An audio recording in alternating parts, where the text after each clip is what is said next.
जय श्री राम। प्रिय मित्रों, आज हम बात करेंगे श्री हनुमान जी के पुत्र मकरध्वज के बारे में। पवन पुत्र हनुमान जी बचपन से ही बाल ब्रह्मचारी थे, लेकिन मकरध्वज को उनका पुत्र कहा जाता है। क्यों?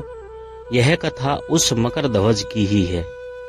वाल्मीकि जी रामायण के अनुसार लंका जलाते समय आग की तपिश के कारण हनुमान जी को बहुत पसीना आ गया। इसीलिए लंका दहन के बाद जब उन्होंने अपनी पूंछ में लगी आग को बुझाने के लिए समुद्र में छलांग लगाई, तो उनके शरीर से पसीने के एक बड़ी सी बूंद समुद्र में जा गिरी।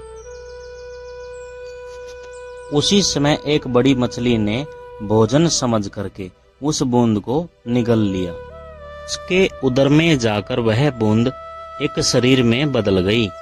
एक दिन पाताल के असुरराज अहिरावण के सेवकों ने उस मछली को पकड़ लिया।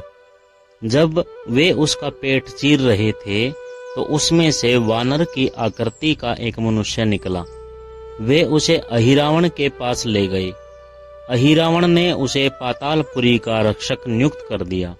वही वानर हनुमान पुत्र मकरध्वज के नाम से प्रसिद्ध हुआ।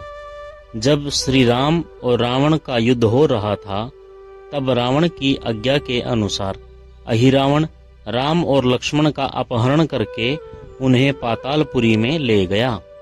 उनके अपहरण से वानर सेना भयभीत और शोकाकुल हो गई, लेकिन विभीषण ने यह भेद हनुमान जी के सामने प्रकट कर दिया।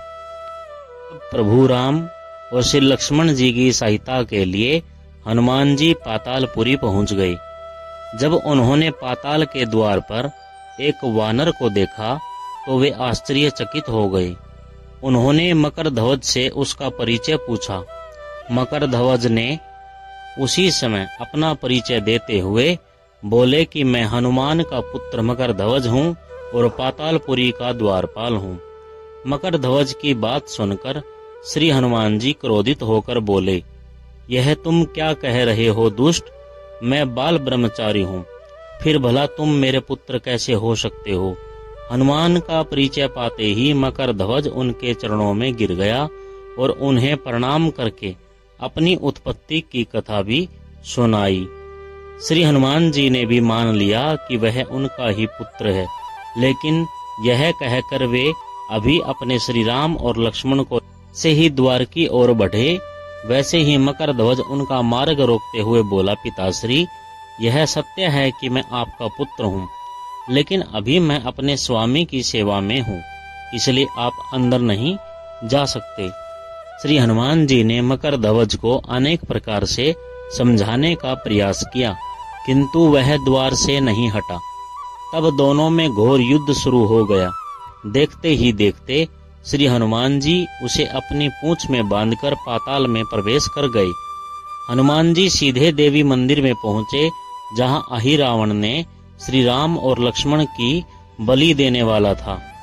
हनुमान जी को देखकर चामुंडा देवी पाताल लोक से प्रस्थान कर गई।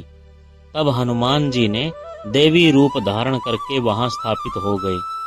कुछ देर के बाद अहिरावण वहां आया और पूजा अर्चना करके जैसे ही उसने श्री राम और लक्ष्मण की बलि देने के लिए तलवार उठाई, वैसे ही भयंकर गर्जना करते हुए हनुमान जी प्रकट हो गए और उसी तलवार से अहिरावण का वध कर दिया। उन्होंने राम लक्ष्मण को बंधन मुक्त किया। तब श्री राम ने पूछा, हनुमान, तुम्हारी पूंछ में यह कौन बंधा है? बिल्कुल तुम्हारे समान ही लग रहा है, इसे खोल दो। हनुमान जी ने मकरध्वज का परिचय देते हुए उसे बंधन मुक्त कर दिया। मकरध्वज ने श्री राम के समक्ष सिर झुका लिया। तब श्री राम ने मकरध्वज का राज्याभिषेक कर उसे पाताल का राजा घोषित कर दिया और कहा कि भविष्य में वह अपने पिता के समान दूसरों की सेवा करे। यह सुनकर मकरध्वज ने तीनों को प्रणाम किया और तीनों उसे आशीर्वाद देकर वहां से प्रस्थान कर गए। इस प्रकार मकरध्वज हनुमान पुत्र कहलाए। जय श्री राम।